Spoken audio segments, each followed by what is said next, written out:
Halo teman-teman, Assalamualaikum warahmatullahi wabarakatuh. Bertemu lagi dengan Syifa di video Learning Journal penulisan berita dan artikel. Nah, di video kali ini adalah pertemuan ke-9 tentang teknik penulisan ilmiah jurnal. Bagaimana sih cara menulis jurnal yang baik dan benar agar mudah publish? Ya, tentu saja simak terus, jangan sampai ketinggalan hanya di video kali ini. Oke nih, kita mulai di proses penulisan. Yang pertama ada penulisan. Tentu kita cari bahan tulisan, mulai dari kerangka. Nah, kemudian kita penulisan nih. Coba kita cari draft tulisan atau copy. Selanjutnya setelah pasca penulisan, nanti kita bimbingan dan juga publikasi. Di pra penulisan, kita pencarian dan pengembangan kata sebuah buat permasalahan nih, urgensi serta originalitas, pemutakhiran pendalaman gagasan, terus pengungkapan gagasan, ragam bahasa, dan hal-hal teknis penulisan lainnya.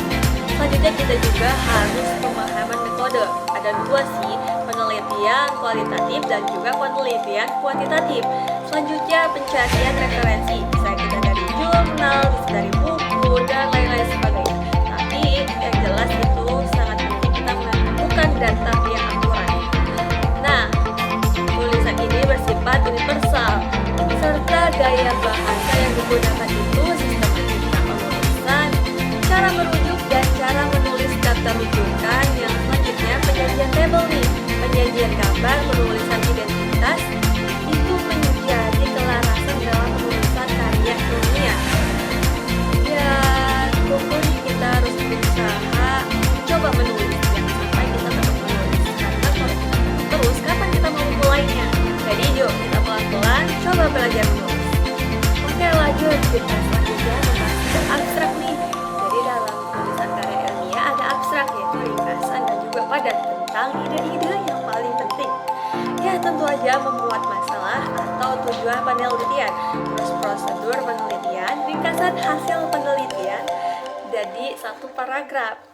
Dan umumnya maksimum nih 200 kata teman-teman. Tidak ada singkatan, kutipan, tabel, gambar, merek dagang dalam dengan bahasa Indonesia atau bahasa Inggris. Kata kuncinya kata atau istilah yang dibahasa tentu untuk mempermudah penelusuran artikel mempunyai makna yang khas dan jelas. Terdiri dari 3-5 kata atau istilah yang dibahas dalam artikel. Ada di dalam judul atau bahasa nih.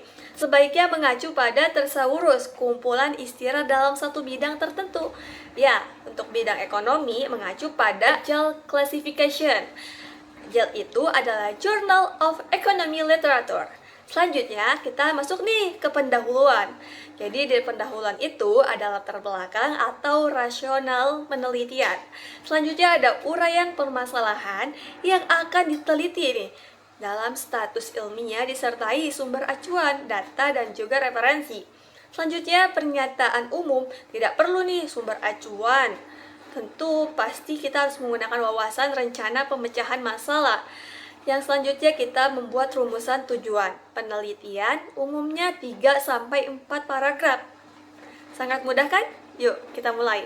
Lanjut, kita ke landasan teoritis atau empiris. Yang pertama bersifat teori maupun konsep utama yang digunakan dalam penelitian.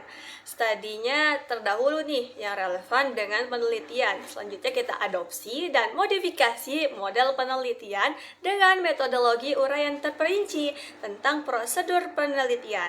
Selanjutnya kita menyajikan data dan sumber data yang merupakan jenis penelitian, yaitu kualitatif dan kuantitatif.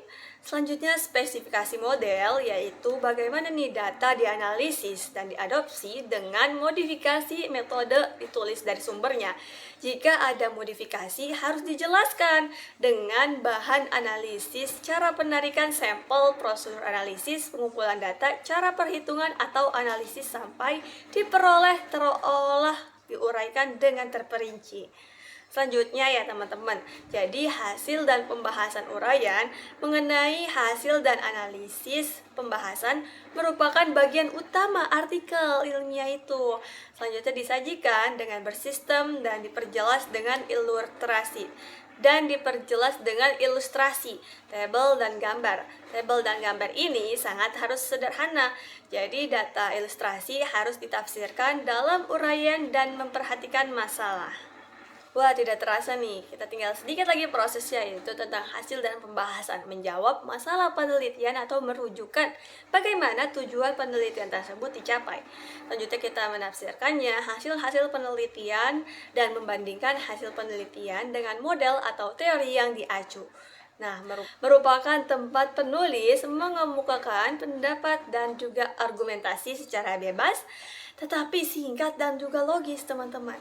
Nah, menghubungkan hasil penelitian kita dan juga penelitian sebelumnya dengan menunjukkan persamaan dan membahas perbedaannya, serta menjelaskan arti temuan untuk memperluas cakrawala ilmu dan teknologi, menyusun teori baru atau memodifikasi teori yang ada.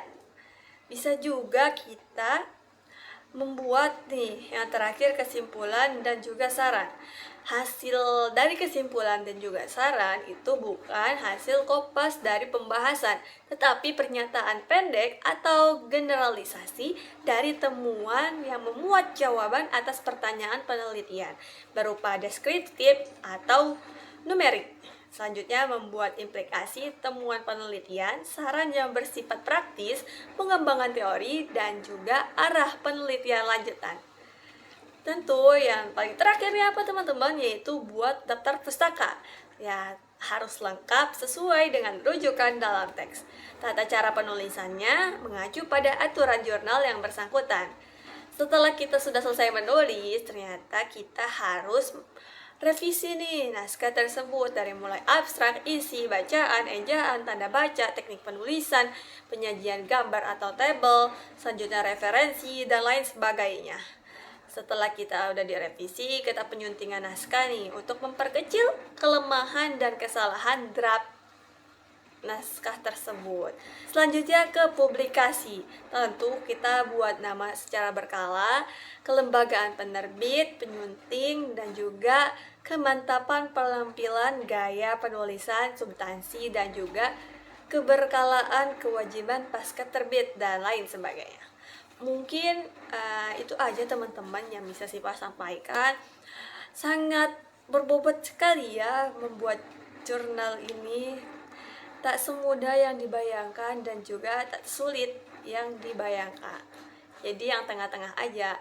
Yuk kita mulai membuat abstrak pelan-pelan dan juga coba bagaimana membandingkan dengan jurnal-jurnal yang sudah terbit. Semoga kita bisa berhasil membuat jurnal ketika kita nanti semester 7. Karena apa? Karena tadi saya baru mendapatkan info nih bahwa tak perlu bikin skripsi, kita bisa membuat jurnal dan terbit di Sinta 4, itu kita sudah boleh di wisuda teman-teman. Mau nggak di wisuda tanpa membuat skripsi? Ya solusinya kita buat jurnal dan juga harus publish di Sinta 4. Ya tetap semangat teman-teman, jangan mudah putus asa. Mungkin hanya ini aja yang dapat Siva sampaikan, kurang lebihnya mohon maaf.